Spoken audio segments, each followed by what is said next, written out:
2 3 4 5 6 7 8 9 10। कितनी काइट्स हैं? 10। 10 kites, 10 kites, 10 kites. और ये रो पे बीड्स कितने लगे हुए हैं ये भी काउंट करें। 1 2 3 4 5 6 7 8 9 10।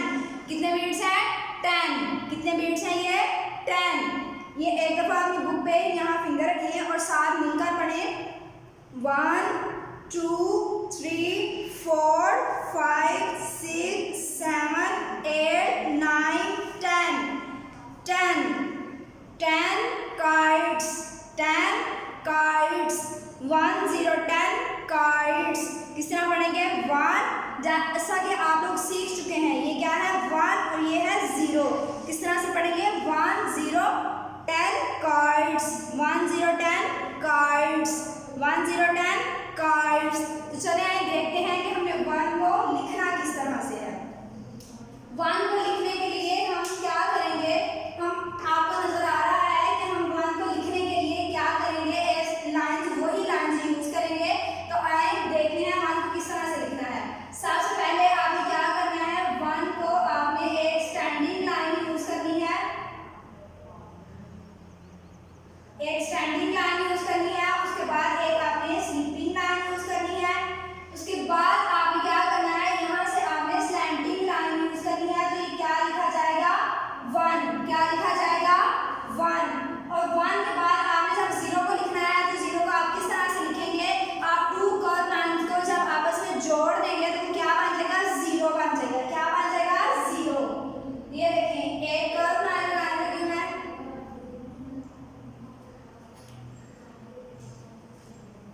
एक कर्व लाइन लगाई, उसके बाद फिर दूसरी कर्व लाइन लगाई,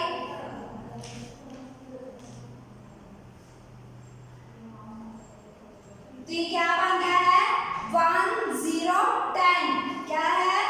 1 0 10, 1 0 10। एक दफा फिर से देखें, 1 को लिखने के लिए हम क्या करते हैं?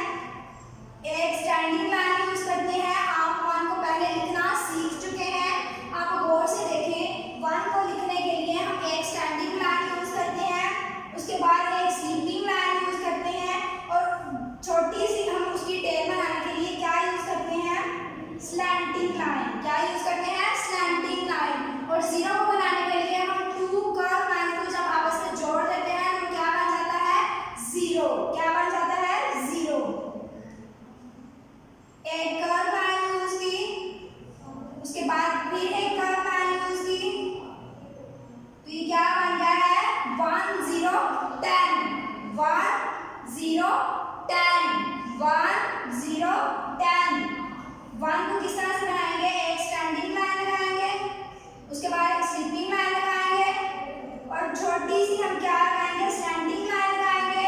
और 0 को बनाने के लिए हम क्या करेंगे? 2 कर्व लाइंस को आपस में जोड़ देंगे, तो वो क्या बन जाएगा? 0। क्या बन जाएगा? 0। और किस तरह से इस डिजिट को पढ़ेंगे? 1 0 10, 1 0 10। फिर से देखें, 1 0 10 बनाने के लिए सबसे पहले 1 को लिखेंगे। 1 को लिखने के लिए एक स्टैंडिंग लाइन, उसके बाद एक स्लीपिंग लाइन, उसके बाद एक स्लैंटिंग लाइन यूज करेंगे, तो क्या बन जाएगा? 1। और 1 के बाद 0 को जब हम लिखेंगे तो 2 कर्व लाइन को हम आपस में जोड़ देंगे। एक कर्व लाइन हमने यूज की, उसके बाद फिर एक कर्व लाइन यूज की, तो क्या बन गया? 1 0 10, 1 0 10। जब आपने इसे पढ़ना है तो आपने इसी तरह पढ़ना है, 1 0 10। तो ये देखिए, कलिंग की तरफ अगर हम आए तो ये रोप के ऊपर बीड्स बने हुए हैं। जैसे कि आप जानते हैं कि हम बीड्स में किस तरह से कलर्स काट सकते हैं। सबसे पहले आपने उनकी बाउंड्री ड्रा करनी है, बाउंड्री ड्रा करने के बाद आपने उनमें कलर्स करने हैं। सबसे पहले हम बीड्स में बाउंड्री ड्रा करेंगे, बाउंड्री ड्रा करने के बाद हम उनमें कलर्स करेंगे। आपने किसी तरह सारे बीड्स की बाउंड्री बना लेनी है। बाउंड्री बनाने के बाद आपने उनमें कलर्स डाल देने हैं। बाउंड्री बनाने बाद